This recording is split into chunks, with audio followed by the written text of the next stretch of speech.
Καλησπέρα.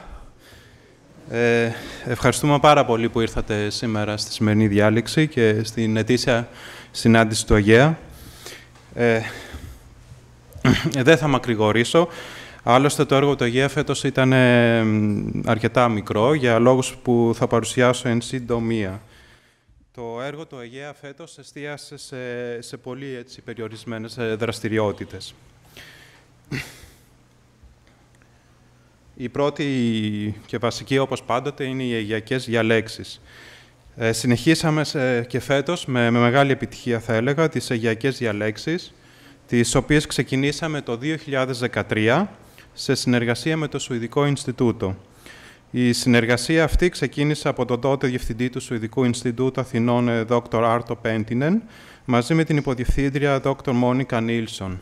Η κυρία Μόνικα Νίλσον αποχώρησε από το Σουηδικό Ινστιτούτο ήδη από πρόπερση και φέτος, το Δεκέμβριο του 2016, αποχώρησε και ο κύριος Άρτο Penttinen. Ειλικρινά, εκ βάθους καρδίας, θα θέλαμε να τους ευχαριστήσουμε για αυτή την τόσο εξαιρετική συνεργασία που είχαμε. Να ευχαριστήσουμε θερμά και τη νέα διευθύντρια του Σουηδικού, Dr. Jenny Wallsten, που με μεγάλη μας χαρά δέχτηκε να συνεχιστεί αυτή η τόσο επικοδομητική συνεργασία με το Σουηδικό Ινστιτούτο από το 2017 και εξής. Έτσι, κατά το ακαδημαϊκό έτος 2016-2017 έγιναν 6 στην ουσία διαλέξεις.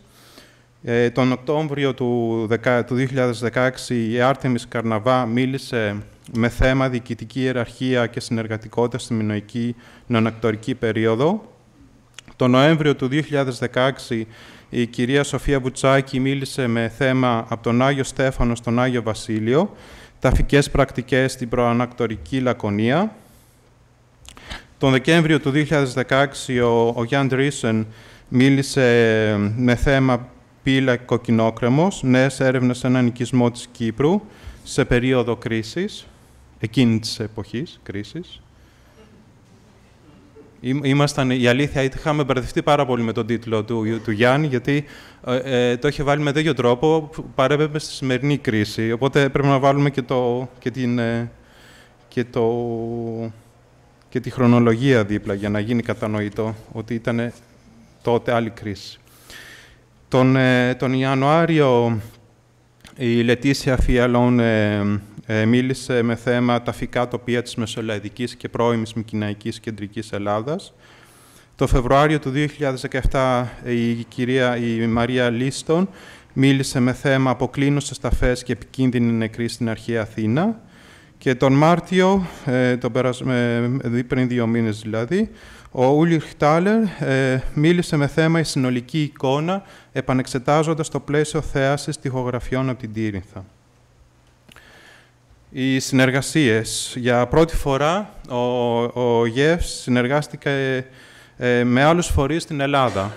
Μετά από τόσα χρόνια ήταν στην ουσία η πρώτη μας φορά. Έτσι, το Δεκέμβριο του 2016 συμμετείχε στη διοργάνωση εκπαιδευτικού εργαστηρίου σχετικά με τις θεωρητικές αρχές, αλλά και συγκεκριμένες τεχνικές τρισδιάστατης απεικόνησης μνημείων, με τίτλο Computational Imaging for Cultural Heritage. Το εργαστήριο πραγματοποιήθηκε στο πλαίσιο του δεύτερου συνεδρίου εφαρμογών πληροφορικής και ποσοτικών μεθόδων στην αρχαιολογία, που διοργάνωσε το Εθνικό Καποδιστριακό Πανεπιστήμιο Αθηνών και το ελληνικό παράρτημα του ομώνυμου διεθνούς μη κερδοσκοπικού οργανισμού CAA-GR. Αυτό όμως που μας έκανε μεγάλη εντύπωση ήταν η επικοινωνιακή δύναμη του Αιγαία. Είναι χαρακτηριστικό ότι μόλις βγάλαμε την ανακοίνωση, μέσα σε μία μέρα έκλεισαν όλες οι θέσεις και αυτό ειλικρινά για μας ήταν κάτι πολύ σημαντικό. Σκεφτόμαστε δηλαδή μήπως θα μπορούσαμε και εμείς από το επόμενο εξάμηνο να διοργανώνουμε κάποια τέτοια σεμινάρια. Άλλωστε, πολλά από τα μέλη μας είναι πολύ σημαντικότατοι αρχαιολόγοι με πλούσιο βιογραφικό που θα μπορούσαν ειλικρινά να διοργανώσουν τέτοια σεμινάρια. Στις 3 Μαρτίου συμμετείχαμε στην τιμητική εκδήλωση προς τιμή του καθηγητή κ. Ρομπέρ Λαφινέρ. Η εκδήλωση πραγματοποιήθηκε από τη Βελγική Σχολή Αθηνών και την Πρεσβεία του Βελγίου στην Ελλάδα και την Κύπρο, σε συνεργασία με την Αμερικανική Σχολή Κλασικών Σπουδών, τον Αιγαία, το Μινωικό Σεμινάριο, το Κυκλαδικό Σεμινάριο και το Μικηναϊκό Σεμινάριο.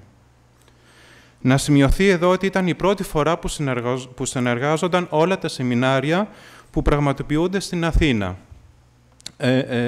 Πραγματικά ελπίζουμε και ευχόμαστε κάποτε να ενώσουμε τις δυνάμεις μας και να πραγματοποιήσουμε κάτι από κοινού, όπως μια ημερίδα ή ένα συνέδριο. Υπάρχουν και άλλα βέβαια σεμινάρια, όπως το Παλαιολιθικό Σεμινάριο, που ευχαρίστως θα θέλαμε να συνεργαστούμε και με αυτό. Η αναβάθμιση του διαδικτυακού χώρου του Αιγαία. Το 2014, όταν παρουσιάσαμε το νέο αναβαθμισμένο ιστότοπό μας, δυστυχώς λόγω οικονομικών δυσκολιών παραδώσαμε στο κοινό μόνο το μισό ιστότοπο. Η τεχνολογία, ωστόσο, αλλάζει με γρήγορους ρυθμούς και το δεύτερο μέρος του διαδικτυακού τόπου αντιμετώπιζε συνεχώς προβλήματα, καθώς πολλά από τα εργαλεία το έχουν πλέον παλαιώσει. Πιθανώς και εσείς οι ίδιοι να έχετε δει ότι κάποιες από τις ενότητες του Αιγαία δεν λειτουργούν αυτή τη στιγμή. Έτσι, από τον Ιανουάριο του 2017, ξεκινήσαμε τη νέα αναβάθμιση. Για να μπορέσουμε να ανταποκριθούμε στις απαιτήσεις αναβάθμισης, διακόψαμε προσωρινά το ενημερωτικό μας δελτίο. Δυστυχώς, καθώς τα έξοδα της αναβάθμισης ήταν και είναι πάρα πολλά, έπρεπε να περικόψουμε κατά πολύ τα έξοδά μας από άλλες πολυδάπανες δραστηριότητες. Έτσι, σταματήσαμε προσωρινά το ενημερωτικό δελτίο, το οποίο όμως θα το ξεκινήσουμε από τον Σεπτέμβριο. Ελπίζουμε ο νέος αναβαθμισμένος ιστότοπός μας να έχει ολοκληρωθεί μέχρι τα τέλη Σεπτεμβρίου. Παράλληλα, γίνονται διάφορες εργασίες αυτή τη στιγμή στο site, οι οποίες δεν φαίνονται. Έτσι, με μεγάλη μας χαρά, παρουσιάζουμε σήμερα την αναβάθμιση της ιστοσελίδας με τις διαλέξεις, που ολοκληρώθηκε μόλις προχτές. Και παράλληλα, κατασκευάσαμε και μία νέα ενότητα με την ονομασία «Μαγνητοσκοπημένες διαλέξεις». Στην ενότητα αυτή μπορείτε να δείτε τα βίντεο όλων των αιγαιακών διαλέξεων. Νέοι εταίροι. Ίσως θα έλεγε κανένας ότι η έλλειψη χρημάτων είναι ένα από τα μεγαλύτερα προβλήματα που αντιμετωπίζουν σήμερα όλες οι αστικές μη κερδοσκοπικές εταιρείες. Είναι αλήθεια ότι η αυξανόμενη φορολογία, σε συνδυασμό με τη μείωση των συνδρομών λόγω της έντονης οικονομικής κρίσης, οδηγούν τις αστικές μη κερδοσκοπικές εταιρείες σε οικονομικό στραγγαλισμό. Σκεφτείτε ότι σήμερα ο ΓΕΦΣ έχει πληρώσει μόνο σε φόρο επιτιδεύματος περίπου 4.000 ευρώ. Ικανό ποσό που για μας θα μπορούσαμε να κάνουμε πάρα πολλές άλλες δραστηριότητες. Ωστόσο, το μεγαλύτερο πρόβλημα που αντιμετώπισε και αντιμετωπίζει ο ΓΕΦΣ είναι αυτό που έχει ονομαστεί brain drain, η φυγή δηλαδή των νέων επιστημόνων από την Ελλάδα. Ως διαχειριστής της εταιρείας του Αιγαία είμαι ειλικρινά περήφανος για την κεντρική ομάδα του Αιγαία. Οι περισσότεροι συνάδελφοί μου, με εξαιρετικά βιογραφικά ο καθένας τους, έχουν υποχρεωθεί να φύγουν στο εξωτερικό, καταλαμβάνοντας σχεδόν όλοι τους εξαιρετικές θέσεις. Να αναφέρω χαρακτηριστικά την Εύη Μαργαρίτη, που είναι καθηγήτρια πλέον στο Πανεπιστήμιο στην Κύπρο, ή την Αναστασία Χριστοφιλοπούλου, που κατέχει μια πολύ σημαντική θέση στο Fitzwilliam Museum στο Cambridge. Είναι ειλικρινά κρίμα πως αυτή η χώρα διώχνει τα καλύτερα μυαλά της.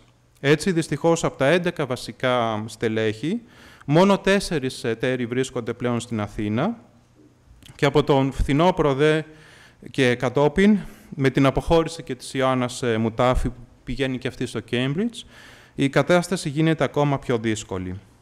Για να μπορέσουμε λοιπόν να λύσουμε αυτό το τόσο σημαντικό πρόβλημα, ξεκινήσαμε ήδη εδώ και περίπου 1 μήνα να αναζητούμε νέους εταίρους που θα είναι πρόθυμοι να δουλέψουν για τον Αιγαία και να αφιερώσουν λίγο από το χρόνο τους.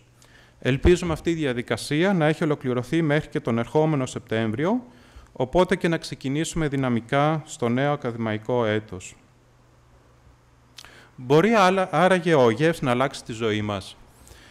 Ένα ερώτημα που πάντοτε απασχολούσε όλους μας ήταν κατά πόσο ο γεύς έχει αλλάξει τη ζωή κάποιων συναδέλφων ή αν πραγματικά μπορεί να αλλάξει τη ζωή κάποιον από εμάς. Στο ερώτημα αυτό μας απάντησε η Δόκτωρ Άρτεμις Καρναβά, όταν στη διάλεξη που έδωσε τον Οκτώβριο του 2016 μας εκμυστηρεύτηκε ότι η ζωή της πραγματικά άλλαξε όταν πληροφορήθηκε από κάποιο ενημερωτικό μας δελτίο για μία προκήρυξη θέσεως ερευνητή στο Βερολίνο. Σήμερα η Άρτεμις ζει και εργάζεται στο Inscriptiones Graecae της Ακαδημίας Επιστημών Βερολίνου. Ειλικρινά, τέτοιες στιγμές μας δίνουν κουράγιο και δύναμη για να συνεχίσουμε το έργο μας. Και τέλος, θα ήθελα να ευχαριστήσω θερμά, κλείνοντας εδώ τη σύντομη εισαγωγή με το έργο μας, θα ήθελα να ευχαριστήσω θερμά τη Βρετανική Σχολή Αθηνών, που για μία ακόμα φορά μας παραχώρησε το Upper House και το πανέμορφο κήπο για την σημερινή εκδήλωση. Ιδιαίτερες ευχαριστίες απευθύνονται στο Διευθυντή της Βρετανικής Σχολής, καθηγητή John Bennett, και τη σύζυγό του Debbie Harlan. Πολλές ευχαριστίες θα ήθελα να απευθύνω και σε όλους τους φοιτητές και άλλους αρχαιολόγους που βοήθησαν στη σημερινή εκδήλωση και περισσότεροι βρίσκονται σήμερα στον κήπο και σας αναμένουν.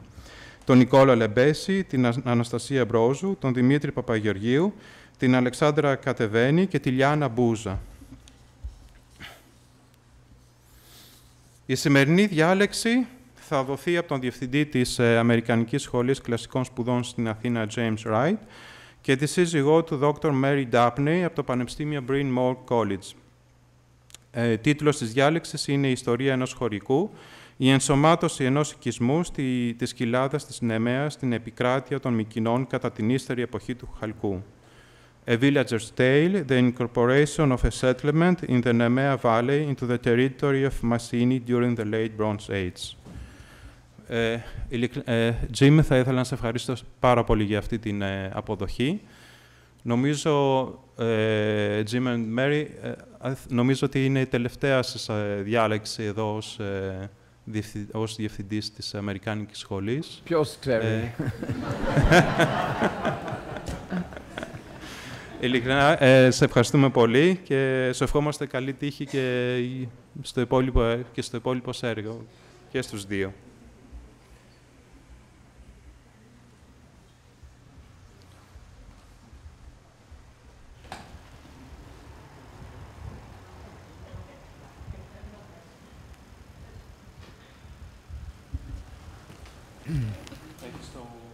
Yeah, I'm wired, but do I turn this on?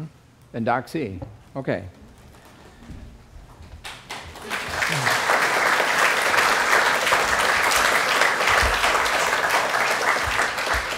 Λοιπόν, καλησπέρα από μένα. Είναι μεγάλη τιμή για την πρόσκληση να μιλήσω απόψε για αυτό το θέμα που είναι ένα έργο από τόσες δεκάδες, από 1924 που άρχισε να ασκηθεί ο Καρλ Μπλέγεν.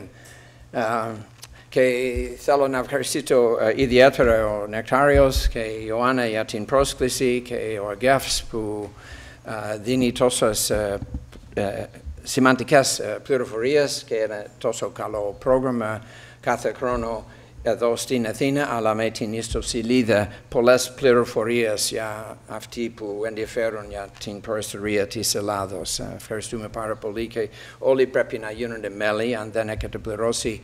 Έχετε ήδη ακούσει ότι είναι σημαντικό να υποστηρίζετε το ΕΓΕΦΣ.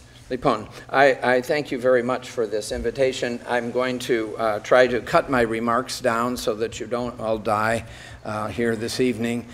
I didn't have enough time to write a short essay, that's the old line, and that's because the Ikisi across the street continues to plague me, and it will for a few more days before it's all over.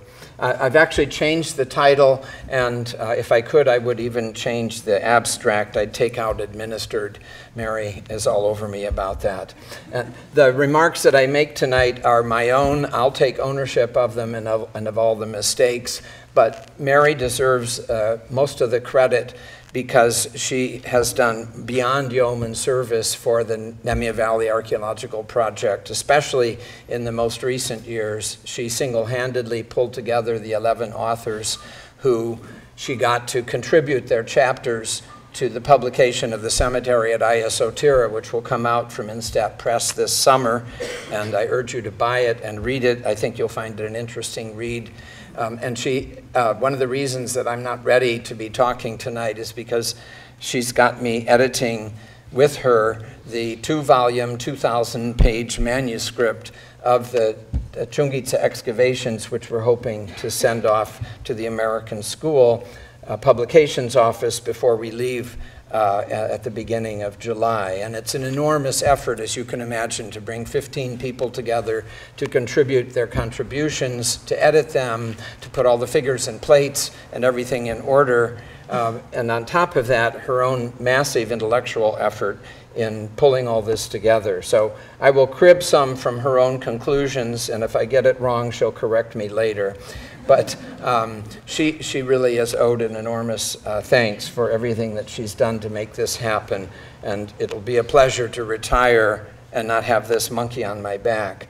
So let's get started. There are many other people, and I may have omitted some here, but certainly Phoebe Atchison has contributed to what I will be saying tonight in a study that she did as a dissertation at the University of Cincinnati that covered the surveyed material. So the survey teams came into Chungitsa and they surveyed those parts of the site that we didn't excavate. So there's some interesting information about survey information and how it connects with the excavated material. Susan Allen and Kathleen Forsta have contributed the section on paleobotany, Paul Halstead obviously on the faunal remains, Anna Karabatsoni on the chipstone, Konstantina Kaza contributed a chapter on the excavation she conducted as rescue excavations by the Archaeological Service, Bartek Lees on the cooking pottery, Rebecca Mercer-Rowe on the building materials and furnishings within it, Jeremy Rudder with a massive presentation of all of the pottery. It's stunning, and it's quite a read. And Tatiana Theodoropoulou on the marine remains that we had from the site. So that's my introduction, and let's jump in. If you don't know where Chungitsa is, then you've never drunk any Nemean wine. It's right at the end of the village of ancient Nemea, and it's shown here in a little orange box. It's a serpentine hill, and the southern end of the serpentine hill sits in the center of the Nemea Valley, which you can see is in the green box in the inset on the right. That shows that it's part of these intermediate, or what I call Piedmont zone, that includes ancient Cleone to the east, the sanctuary of Zeus in the center, and Phliasia to the west, intermediate between the mountains to the west up to Mount Kyllini and the great range of Arachnean that separates the Carinthia from the Argolid.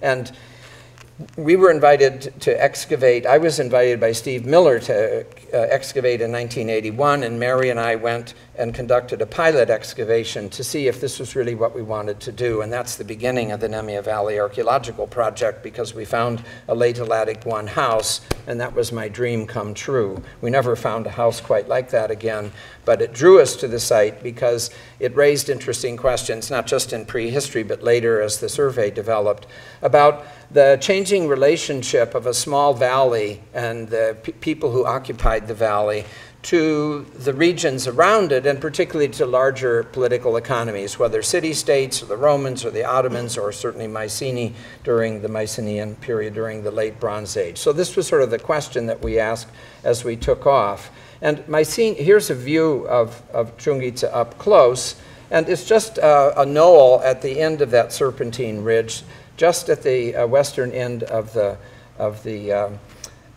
village. And it's always, wherever you are on the slopes of the Nemea Valley, you're always in view of the Argolid, always in view of Mycenae. What you're seeing there where the arrow is between Prophetes Elias and Zara. So Mycenae is right there. It's just a 3-hour walk. You go over that pass, follow the Tritos Pass, and you come out to Mycenae. So it's close by, and it was a natural question for us to ask, and that's what this plan, this map shows the age-old routes that go all the way back to the Neolithic and continue down to the present that you can walk or today drive in many instances that connect up this region, Ziguriez, Cleone, Chungitsa, Phlius, Aiairini, Idonia, that connected up with the Argolid. And you see I've gone and shown also the route from Cleone to Corinth there as well, because that plays into the picture. And there are two major passes that we know of here. The Tritos Pass, the Pierced Pass that we hear about from Pausanias and others, that is the major pass, also known as the Dervenaki Pass, and the Kilosa Pass, which runs out of the Phliasian plain past Polyphengi in this view here on your left. And from there you can make your way down into the Argolid. So that tells you something about the intermediate nature of the Nemea Valley and of the settlements in this area and how they're part of the communications between one place and another that will play into my remarks this evening. I wanted to just lay out these chronological considerations before we take off. This is the low chronology, and it's based on an article in press that Malcolm Weiner has shared with me. My particular interest was not whether we choose the high or low chronology, but rather the range in years for each one of these periods. Because every period up here that says Aegean, as you see down below in italics, it says all these phases have deposits from Chungitsa. So the real value of our excavations at Chungitsa was first in the methodologies we employed, because we really tried to collect just about everything that we could possibly get according to methodological advances of the early 1980s, including a K-Pro computer. And in thinking about chronology, how many years is MH3? How many years is LH1? How many years is LH2, A and B, and so forth? And I think that's really important because we're moving out of the Middle Bronze Age into the period of the palaces and then into the period of their collapse. And the rate of change is something that we should be aware of and also skeptical about when people make comparisons without letting you know that they might be comparing 40 years on the one hand and 200 years on the other. So that's just a leavening comment that I'll come back to. And let's just begin with the situation at the beginning of the Middle Bronze Age. We have a couple sites that we know about that are active from early Helladic III, from the collapse at the end of the early Bronze Age, and continue to be inhabited Middle Helladic I, Middle Helladic II, if we can use that terminology. And what we know about these sites is that they're also connected, like Lerna, to the outer world that continues and is reformulating itself in the early Bronze Age. So Lerna, we know, has Middle Minoan I pottery, it has Middle Minoan II pottery, it has pottery coming in from the Cyclades, and it's also getting pottery from Aegina and also from Kythera and the southern Peloponnesus. And Aegina is becoming a dominant player in the Saronic Gulf. And the distribution of Aeginetan pottery tells us a whole story about that important island as a port of entry and as a dominant player throughout the region of Attica, the Isthmia, the Corinthia, the northeastern Peloponnesus, and Lerna hooks us up with a wider world.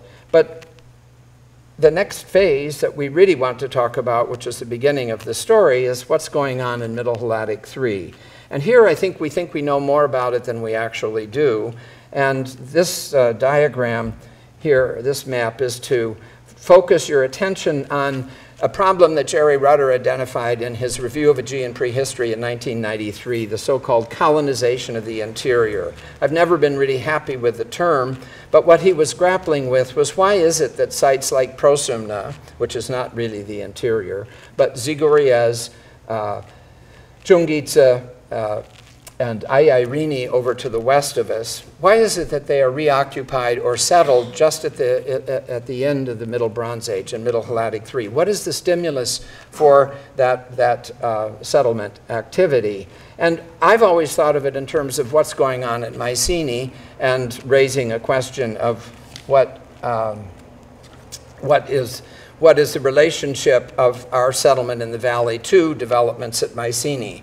But work that Gilles Touchet and Anna Touchet have been doing at Argos really refocuses it. And Anna gave a very interesting and stimulating paper, which she's since shared with me in her printed form, at the conference sponsored by the Austrian Institute last October, in which she reviews the history of settlement around the Aspis that they've been studying over these years, and points out that it's much more complicated than we realize.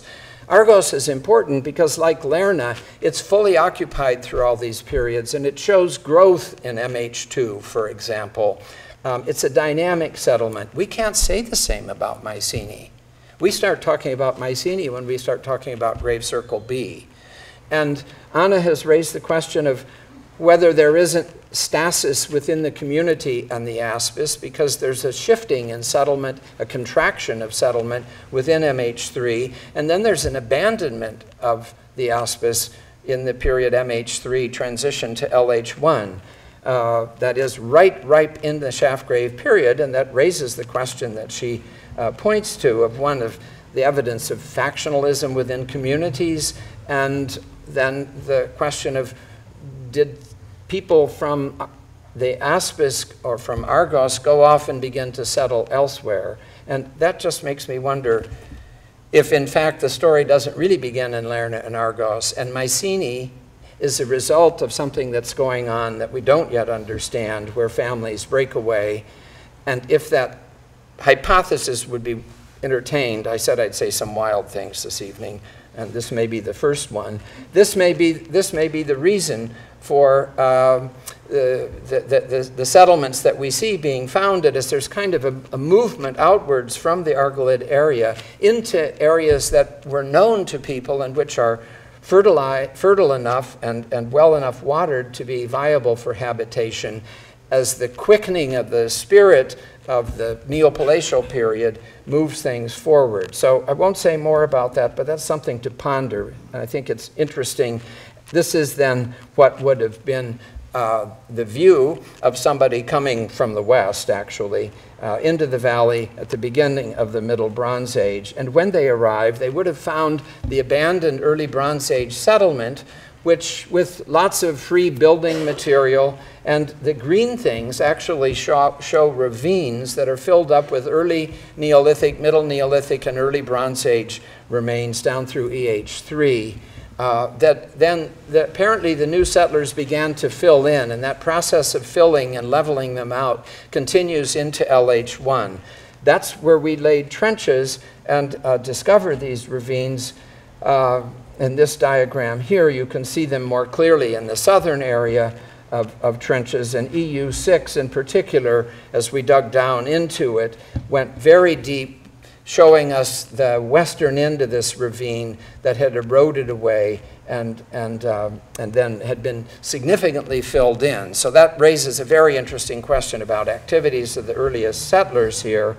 And part of that question was answered by our excavations when, in the upper levels of the trench EU6, we found this floor deposit that Jerry Rutter published in 1990 of early MH3 material, the earliest material found at the site. We don't have evidence this is evidence of habitation. We don't have evidence of architecture at this time, although I have argued that the way the surface is leveled may be an indication that there is some kind of structure to the west that's holding a terrace, perhaps, that's holding it back, but we didn't find any traces. And that's been a particular problem in understanding the MH3 settlement, because we lack really the kind of architectural remains that would tell us better the story of these early settlers, how many there were, who they were, and what they were doing. But we do have evidence that has come out that's very interesting, if not tantalizing, even possibly tasty. If we move to the east, to our trench EU2, you can see the area highlighted. What you see there, where it says space 1 and space 3 and space 5, are areas that were cut into by an LH3A2 to 3B house that cut into levels of MH3 occupation, which again were published by Rutter in Hesperia in 1990. And we were able to be identified because we were collecting everything in square meter grids, and Jerry was sorting through the pottery and saw this abundance of MH3 that we could then map out and study and define in terms of its integrity as part of a habitation deposit. The purple area down below, outside that C-shaped series of walls, is another deposit that was excavated that had a lot of grape pips in it. Well, when we handed over the grape pips to Susan Allen, actually to Julie Hansen to study, and ultimately to Susan Allen, she mapped out the grape pips, and they're shown here in purple. But the rich deposit, the one that I showed you before, had about 25,000 grape pips in it. And these are large pips of Vitis sylvestris, the Vitis vinifera, sorry, the domesticated grape. And so this is extremely interesting to have such a large-scale cultivation and processing of grapes. And Susan's analysis shows that there are no pedicels preserved. There's some fruit or skin, and she's fairly certain that this is evidence of fermentation. And I wondered, what is this all about? And it's hard to push the evidence, but we do know that starting in MH3 and continuing forward, drinking ceremonies were things that certainly the rising elites, people in the shaft graves at Mycenae, liked to do. And perhaps one of the first things that happened with this settlement, because this is that it was discovered it was a perfect area for growing grapes, and hence the story of the Ayurgitiko today. MH3 settlement continues at the site, and we have a phase that Jerry defines as terminal MH3, and that's particularly well known in the area above the ravines, where it's scattered across these long trenches that you see here. And in the eastern end of those trenches, seen here in the red boxes, we did uncover some architecture in two phases that is just southwest of the LH1 complex of buildings. And what we have here is a lot of local pottery that is similar to the pottery that we know from the shaft graves at Mycenae, for example, these goblets from Grave Gamma. So it's local in that sense, but it's tied into what's being produced and consumed elsewhere. We don't have any Aeginetan, however. The settlement is really not plugged into the networks that places like Asine or Lerna are enjoying at this time. And Jerry thinks that this last phase is about 30 years, one generation. That makes sense in terms of our thinking about habitation. Before the settlement then changes and moves into late Helladic I, where we see the establishment of the building that we discovered in 1981, the so-called West building. And this is a building that is a freestanding rectangular building. It has in its front, I should say, inside the main room, it has a slab for a post, and behind that there is a central hearth. And to the south of that, there's a cobble layer that seems to be very characteristic of the LH1 architecture of the site. This is an attempt at a 3D restoration that Don and I made that shows a restored front porch if we had it right. And it also shows the additional rooms that were added on at the south side. Don Sanders, who does these 3D restorations. And this was published initially in Hesperia, and Jerry has published it also in the Hydra volume, the LH1 deposit that was found fallen in room 1, probably off shelves along the wall, along the northeastern wall, and out towards the hearth. We have the whole range of material here that is just what we need for cooking and serving, for dining within this main room. And we also have some groundstone tools that are found that I show you here, a very nice well-preserved pestle, part of a shaft hole axe. But otherwise, this room, it might have been used for cooking or for secondary serving of foods. But if we move on to the other rooms, room 2, for example, we find that here we have a very different assemblage. We have a bronze or copper needle that actually has been drilled through. It has an eye through it. We have bone pins, worked boar's tusk, faience beads, a spindle whorl that are seen here. Over 200 cloves of garlic that were found underneath the mud brick collapse of the wall leading from room 1 into room 2. And when we picked that up, there was remains of a sheep and goat skeleton scattered across the floor and a large cooking pot in the corner. So this room is distinctly different and a much more interior private room from room 4, from room 1. And room 4, which is probably an addition, and we think it's an addition in part because they tore down a hole in the wall and put a doorway in. And this is probably a major storage room. We had Mycenaean lustrous decorated, mainland polychrome, agoniton in abundance, a lead clamp, a chisel found within it, and here you can see some of that pottery that appeared. And Susan Allen, in reviewing the botanical assemblage, has said that there's much more diversity in this room than in any of the others because legumes show up, bitter vetch and lentils and grass pea. There's also barley and some cereal grains. And this is the only place where we found a cereal grain with chaff attached, and she thinks that there probably was grain storage within this room. So it tells us something about the nature of this settlement and of this family that's living in this household. It burned down sometime within LH1, and it was just full, the floors were full of charred, burnt remains and of timbers. And we did do some carbon-14 determinations that brought us some dates around the end of the 17th century. A lot of that burned material was scattered out across the trench EU8 to the west, and that's where it was discovered, and that's where Jerry, in analyzing the pottery, recognized this remarkably diverse assemblage of pottery. In LH1, the settlement, rather than being isolated, was in touch with the entire Aegean. We have Agoniton imports, Cycladic imports, Southeast Peloponnesian, think of Iostephanos and Kythera, Minoan imports, 3 different varieties of Central Greek imports, gray minion, matte-painted, polychrome matte-painted and fine orange ware, Corinthian, as well as local pottery. And that is of great interest. A lot of that, as I said, is scattered across the remains out to the west. And then they came right back and they rebuilt the house. They moved it to the northeast. They took advantage of the northeast wall.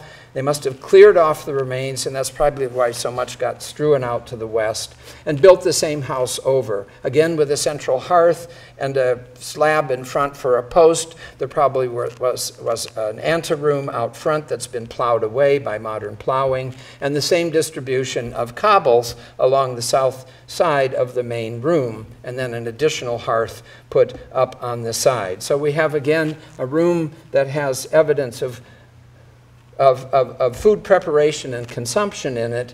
And in that room, we found also a lead clamp, a lead weight, percussion groundstone tool, a spheroid, a brader, a millstone, a pestle, and a whorl for some kind of a spindle-driven drill.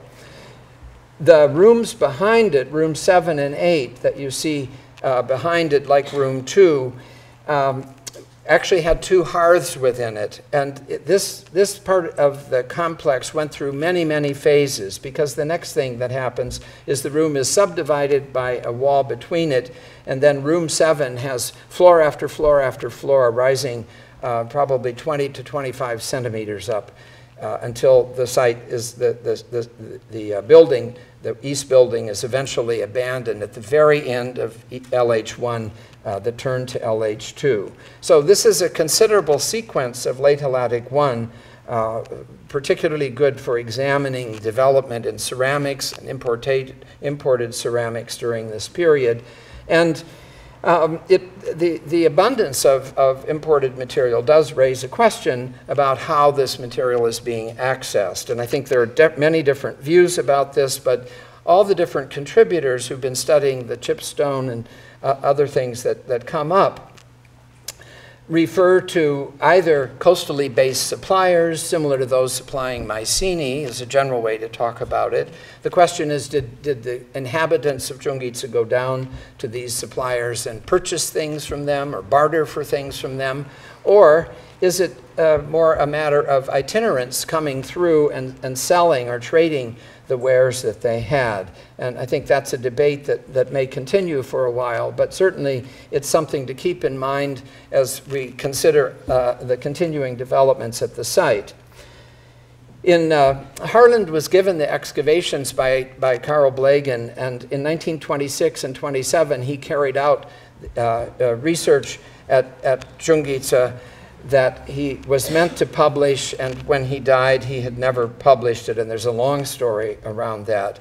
But as I mentioned, I was given the material by George Milanas, and as you can see here, Harland dug trenches all around the site, and the main trench that, for our purposes, that was particularly interesting is Trench L to the north, because during late Halladic, possibly as early as late Halladic I, but certainly during LH2A, a number of buildings were erected on the north side of the knoll of Chungitsa. And the first of these that you see here in color is known as Building K, otherwise as the House of the Arrowhead Maker.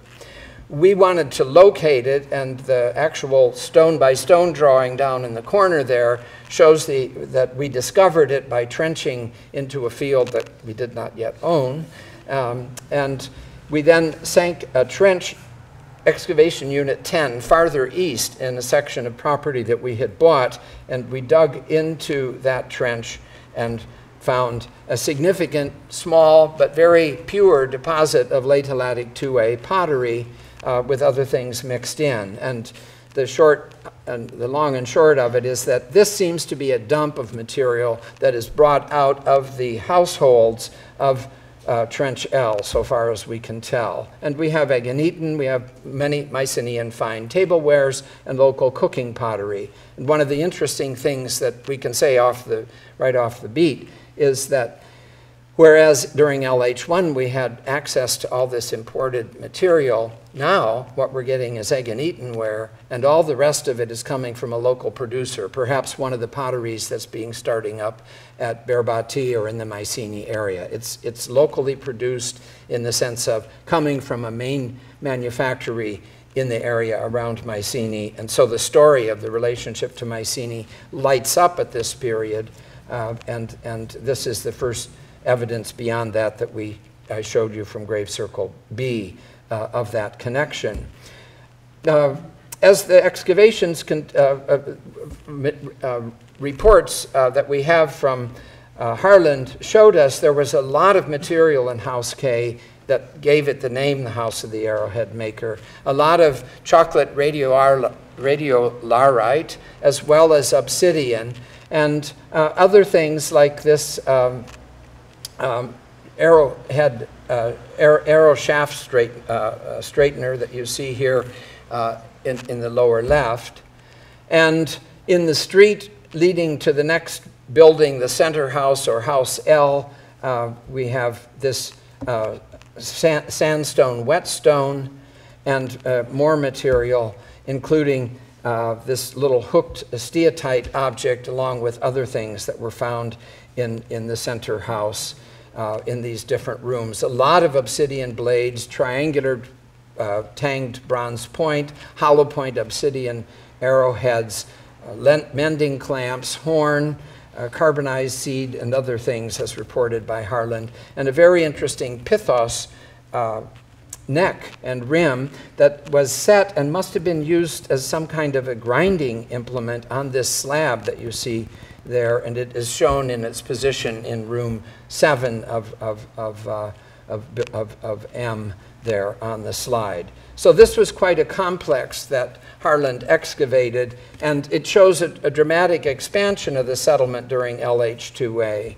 We can somewhat summarize what we know about it in terms of what Anna Carbazzoli has said about the material she's been able to study from our own excavations, with showing LH2A sickles of chert from EU10 that were used for harvesting wheat or barley, or for harvesting grains. There's a lot of sickle gloss on them, and the analysis of the seed remains suggests that these were being harvested close to the ground so that the straw was being used perhaps as fodder for animals. And then we have 14 early Mycenaean projectile points of obsidian and chocolate radiolarite, and more than 30 of these come from Harlan's excavations. And Anna thinks that this may have been one of the few instances, or only instance we have, of specialized production at Mycenae, possibly for export. So that's something to keep in mind as we move on through the occupation of the settlement. So during the 15th century, we move into LH2B, and this is an important period. I just might back up for a moment and say, when we're talking about LH2A, it might be good to keep in mind that this is the time when tholos tombs run rampant from Messenia all around the Argolet, at Mycenae, at Berbati, at Prosumna. So this is the major beginning of tholos tomb production. And we have no evidence for that. I'll talk about burials in a moment.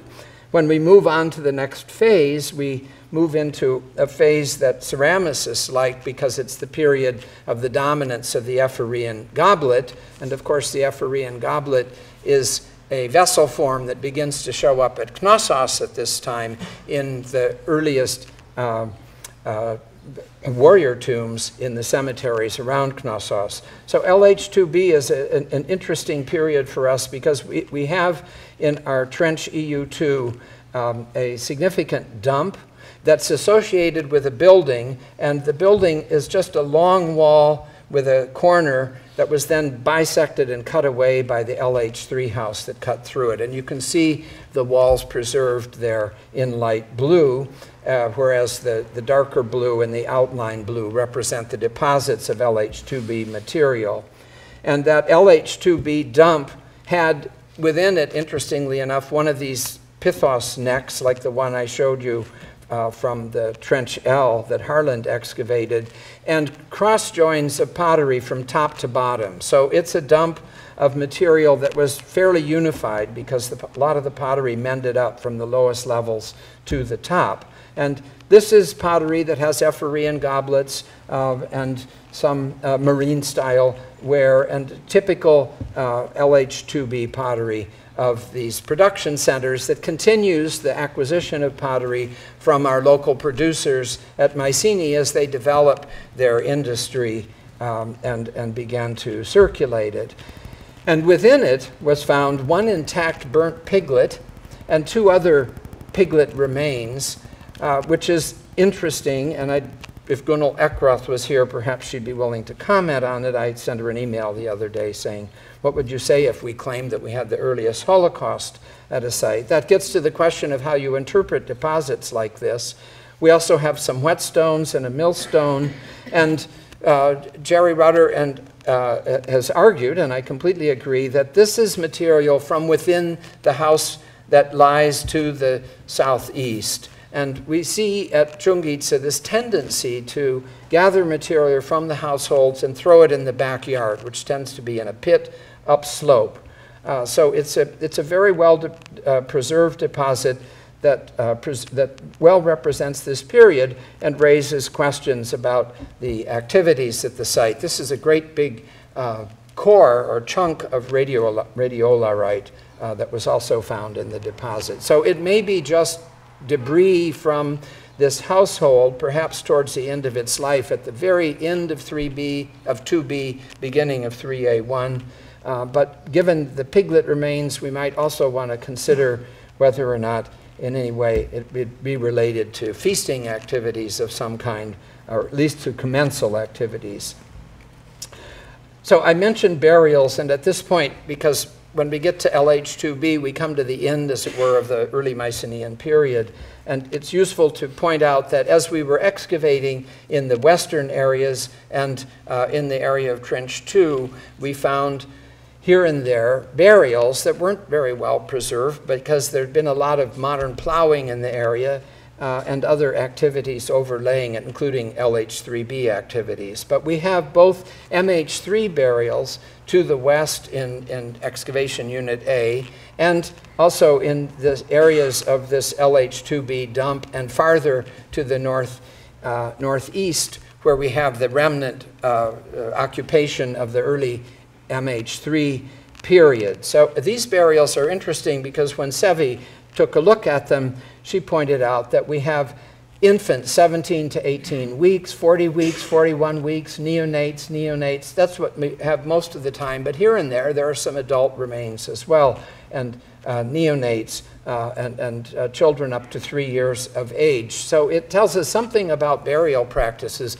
within the settlement at this time. Not particularly surprising. One wishes that we had more, but at least it's of some value that these burials continue in LH1 and LH2 all the way through LH2B, and they, again, are mostly infant and child burials that are scattered across the settlement during this time. The only thing that I throw in, which is perhaps somewhat risky, is this pommel, this bone pommel that was found in 1975 by the Berkeley team when they were walking over the site, and I know where it was found generally. It's off to the northeast of the site.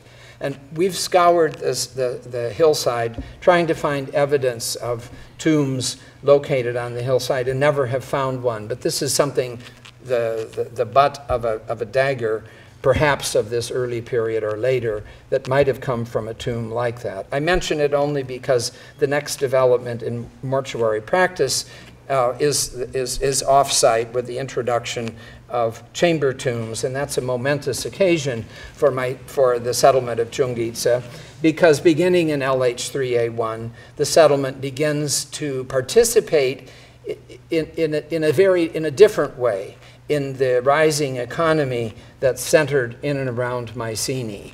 And that difference can be shown in part by the establishment of chamber tomb cemeteries. So this map shows two things going on: the strengthening of those routes of communication throughout this region, and the introduction of chamber tomb cemeteries, not merely in the Nemea Valley, where we have a series of tombs that we excavated at Aya Sotira that you can see in the center upper part of the map, and also a single tomb at Barnavos, but over to the east, chamber tomb cemetery very similar to the ones that we excavated from Zigurias, both of which are drawing their ceramics from ceramic production centers at Mycenae, notably perhaps distribution centers like Petsas House.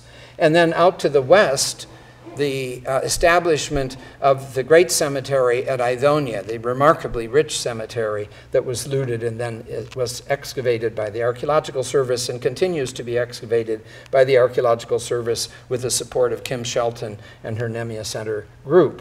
So there are some significant changes going on at this time. Prosumna takes off as a settlement. All of these settlements become bound in different ways to the growing community of Mycenae and Mycenae's extended reach over to Berbati, and it raises the question about Mycenae and the territorialization of her hinterlands or her productive lands. And one of these, of course, is the Berbati Valley, and the evidence from the Berbati survey that suggests this incorporation for agricultural purposes.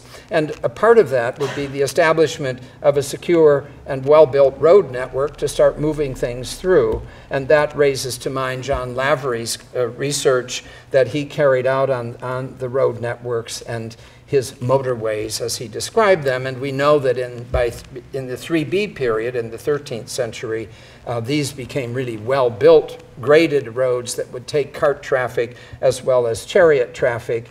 And they're rather well preserved, although you can't follow a road from Mycenae to Chungitsa to Idonia. It's following the same route that I've described to you before that we know about, and we have increasing traces of these road networks stretching all the way over to Epidaria, and of course going across the Gulf of Corinth, coming out at Livadastro and heading up towards Parapungi and ultimately making their way to Thebes. So this is a significant development, and it is a time to consider the extent to which the Nemea Valley was incorporated into the palace economy. So we can think about two things: extensive agricultural practices and landholding. And I tie the two together. This problem was studied by John Cherry and Jack Davis in an article that they published in the Sheffield conference in 2001. And what they showed in their two maps is the one on the left shows all the tracts that they intensively, systematically surveyed in the Nemea Valley. And in the right, they have mapped, and Demotrax map of the soils, particularly the fertile soils of the bottomland of the colluvium of the Nemea Valley, against the black places, which are significant sites of interest that they discovered that have LH3 pottery on them. And you can see in the inset they're showing Chungitsa and the areas around it. So what they're arguing in brief in their article is that within the LH3 period, the landscape of the Nemea Valley that was well-watered and agriculturally viable began to be intensively or extensively cultivated. And that is an interesting question in terms then of what other evidence we have from the settlement that bears that out. And I'll return to that in a moment. Because I've mentioned landholding, I also want to point out that as we have argued and as Mary has argued in several papers, the issue of the location of cemeteries is interesting with respect to one probability, that they're located with respect to land holding by members of the community that inhabit the settlement at Chungitsa.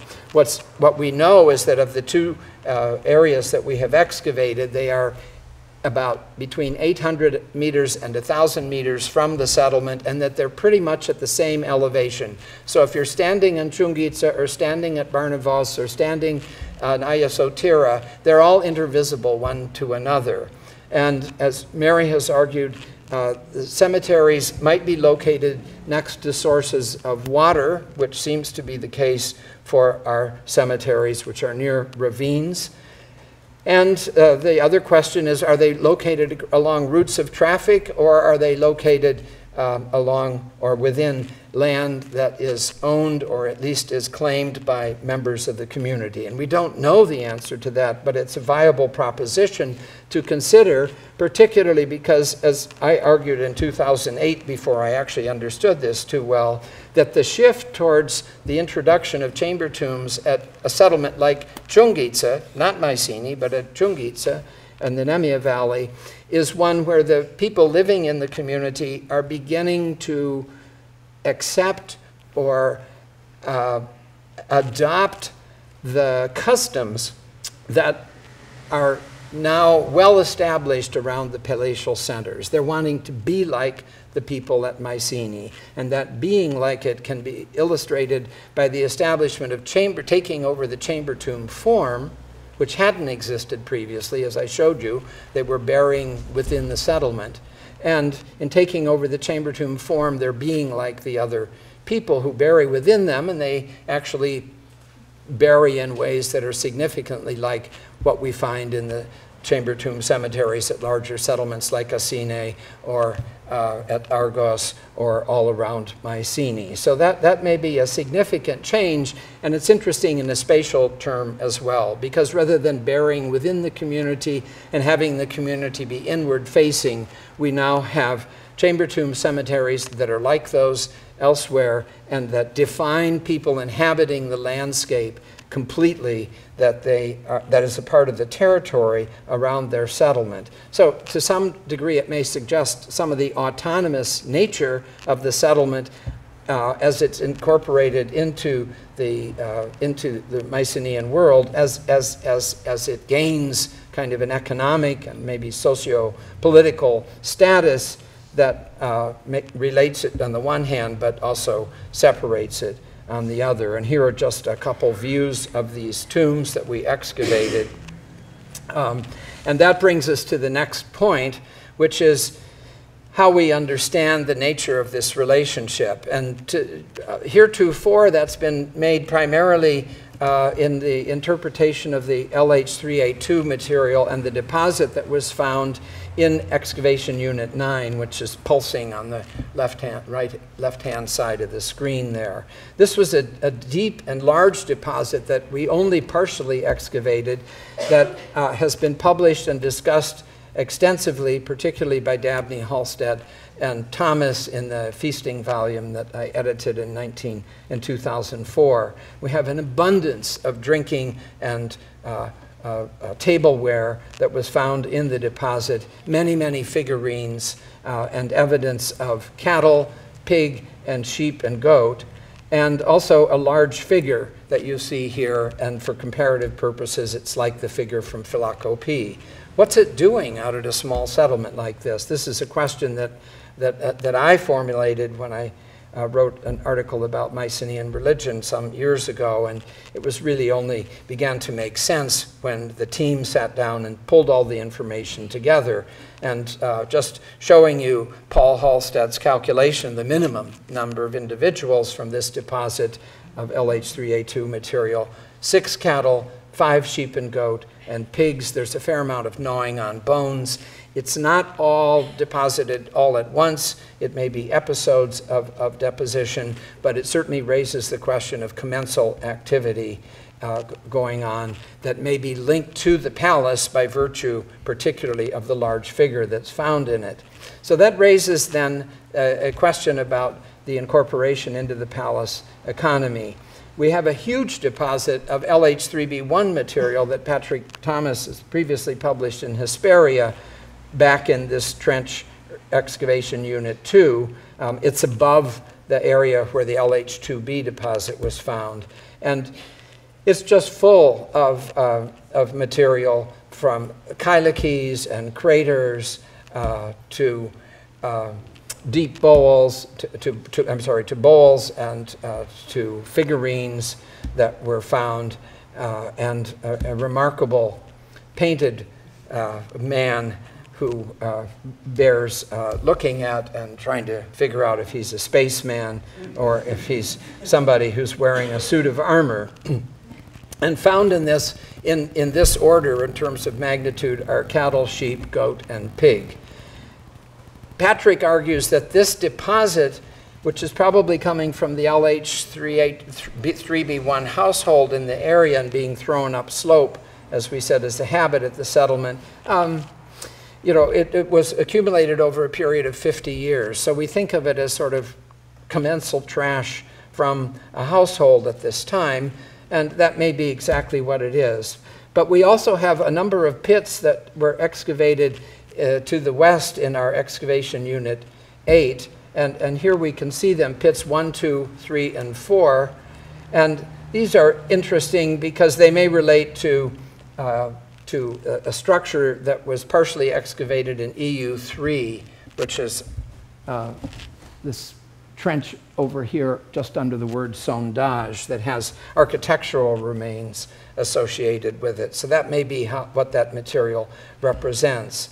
And here we have cattle, sheep, goat, and pig figurines, drinking and cooking vessels, and a particular increase throughout these pits and elsewhere in 3B deposits in the use of tripod cooking pots. And so it raises a question that is very apropos of an article that Jörg Weilhartner has just published in the AJA entitled "Working for a Feast, Textual Evidence for State-Organized Work Feasts in Mycenaean Greece." And he's taken a look at the linear B tablets from Pylos, the AN series, the FN series, and the AN series, as well as those from Mycenae and Thebes. And he's arguing that these are work feasts, that we need to understand that they don't all have to be sacred feasts or religious feasts or feasts that occur during the transition from one magistrate to another. They're simply part of the work cycle that's carried out.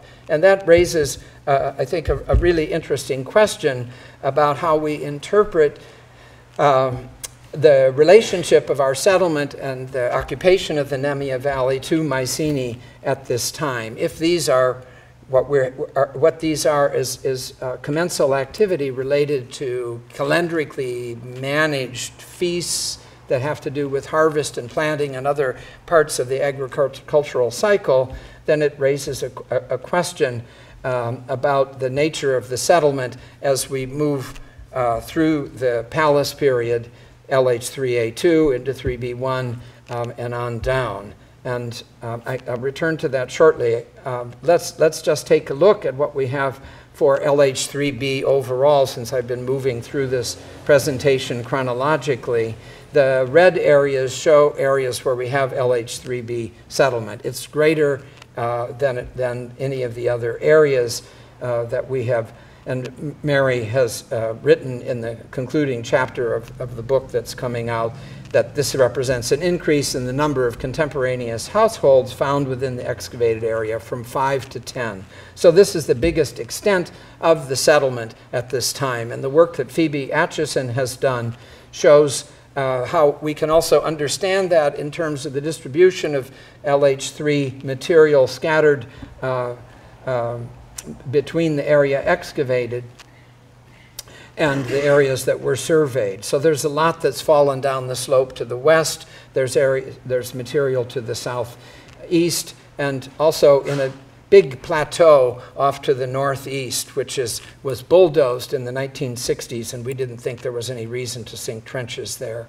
But certainly it represents the growth of the settlement during this period, and that's also reflected in the cemetery, where we found a total of 6 tombs, and we know we got all the tombs that were at Aya Sotira. We expect there are other cemeteries located around the valley that are not yet recognized. These tombs were used over and over and over again. Tomb 5 is a good example. It has 4 different blocking walls and at least 5 episodes of activity within it. And not all the activity within the tombs took place for a burial. Some of it is actually opening up the tomb and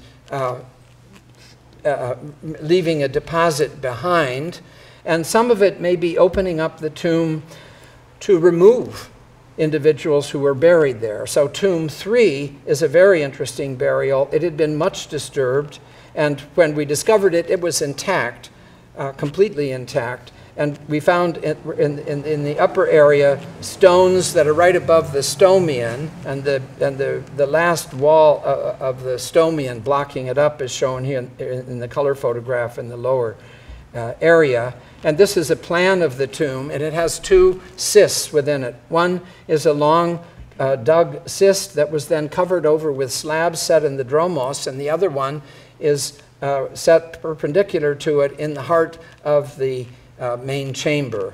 And over that were also slabs, and set to the right of that was this small a jug that was the unpainted jug that was placed there. But when we opened up the burials, we found nothing inside them.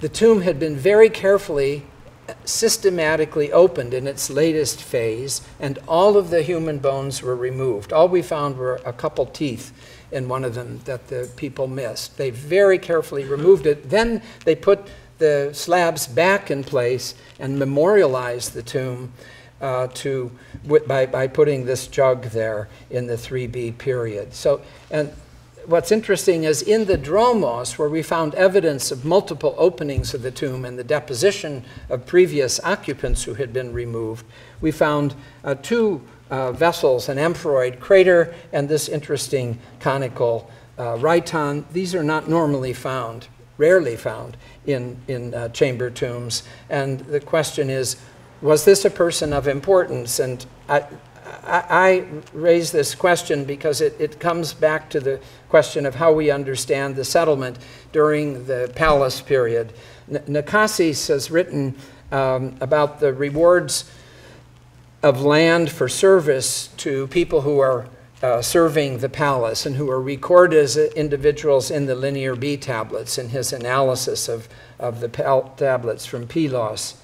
And their presence on the tablets suggests a particular and important association with the palace. And the question that I wanted to pose here is, how do we understand this at Chungi? So what does it mean if there are people who have responsibilities in the outer districts of these palace centers, such as we know so well from Messenia, from the kingdom of Pylos, but we don't know very well from the northeastern Peloponnesus, from Mycenae outwards. We're only putting this together archaeologically, and it may be that we should understand these people in terms of how they had responsibilities or they had land holdings, but it didn't necessarily have to be a place of residence. Mary has pointed out in her summary observations that at Chungitsa, we don't have any architectural remains of the LH3 period that are anything other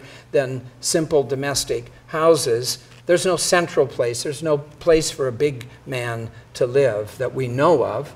And we don't really have other evidence of this. Yet the community is deeply tied in to the production centers in the Argolid. I mentioned the vast number of three-legged cooking pot tripods, but we also have a lot of ceramics that are being brought from major production centers, probably in the Argolid. And they also are using the territory for production. So the production that we have seems to be primarily for local purposes. So Anna's analysis of the chipstone says very simply here, all forms of obsidian production are present, but in limited quantities, possibly by itinerant specialists produced in situ what was necessary, really necessary for local consumption. And then she just cites some of this, the context, LH3A2 through 3B2, from which she draws this conclusion. The groundstone that I looked at first I got very excited because what I saw was this dramatic upswing in the number of groundstone tools in LH3, and the mixed deposits are largely the same. And what? I'm supposed to quit? In a while. Okay. I will pull it all together. Yes, I've gone on too long. Okay. I will pull it all together. But the groundstone, actually, when you map it out in terms of complete groundstone tools, what you see is very small numbers of groundstone being produced and used in the MH3 period, in the Mycenaean palatial period, because it's most of it is fragmentary. And I decided to map it out by period. So I did this calculation of how many tools were used per decade, and if you I'll just flip through, but what you see is that there isn't a very significant increase in the LH3 period. For the faunal material, it's more complex. We find in the deposits that sheep and goats are always more numerous in the early Mycenaean period, pigs and cattle less so. And in the later Mycenaean period, when we begin to talk about these large-scale commensal events, cattle are predominant. And that's interesting because the cattle are also being used, Paul argues, for traction. And if they're used for traction, then we should have plowing that's going on out in the outer landscape, and you would expect evidence then of extensive exploitation of the landscape and the growing, particularly of cereals. And that's a problem, as we'll see in a second. And the last thing is a lot of the sheep-goat remains suggest that they may be grown and they're actually being exported. Are they being sent to Mycenae for activities there? That's something we don't know. But there's not wool production going on at the site on the basis of what we know. The botanical record is much like the groundstone tool record. There aren't really significant differences between the early Mycenaean period and the late Mycenaean period, as these graphs show for cereals, pulses, and fruits, nuts, garlic, and flax. So that doesn't help us too much. And there isn't strong evidence, there isn't really any evidence that shows that there's extensive cereal cultivation. But what cultivation was going on is partly an absence of evidence in the sense that we don't have a lot of storage jars on site. We don't have evidence of processing using millstones on site. So it's likely that the harvesting of cereals that's taking place in the territory may be harvested and threshed, perhaps even bagged up and sent directly to Mycenae as some kind of tribute. And that might account and be part and parcel of these commensal agricultural feasts that we're talking about. One thing that's interesting that Susan pointed out is there's an increase in water stress for barley crops during LH1 and LH2, LH3. That's very interesting because it ties in with evidence that we know of this 3.2 K event for a dry period extending from 3,700 to 2550 calibrated BP, which is basically 1700 down to about 550 BC. And Erica Weiberg and her colleagues have concluded that the Mycenaean society was generally well structured to deal with arid conditions. And that's a whole lecture in and of itself. But it seems that we have a little bit of evidence for this water stress within the crop cultivation, particularly barley, which may be, it's either barley or wheat. And we've got the expert on that here. I think I'm going to vote for barley and for fodder and things like that. And then the settlement comes to a close. And we only have some structures in EU9 that with some LH3C pottery, late 3B to 3C pottery, very early in the phase that we know about. And Mary has summarized this best, and perhaps that's the best way to pull this all together. At the beginning of the LH3B2 period, the regional exchange system collapsed. Hardly any new decorated fine tableware is found at Chungitsa. The pottery production centers at Urias, Berbati, and Petsas House at Mycenae ceased to operate. Perhaps this reflects the end of the kinds of economic activity detached from the palace that has been suggested by Nakasis. By the beginning of the LH3C period, there is scarcely any evidence for habitation on Chungitsa. The destruction of the palace at Mycenae coincided with the end of the political, social, and economic system on which the inhabitants of Chungitsa had come to depend. Rather than return to a local subsistence economy, the inhabitants of Chungitsa abandoned the settlement. And I'm going to skip that and say goodbye. Oops, but I missed the best one.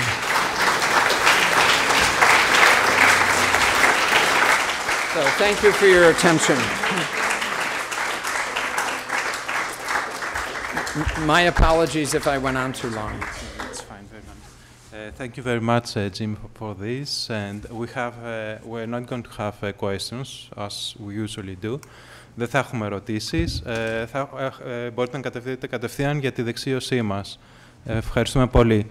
We have a nice, you can go downstairs. You're all invited. Thank you very much.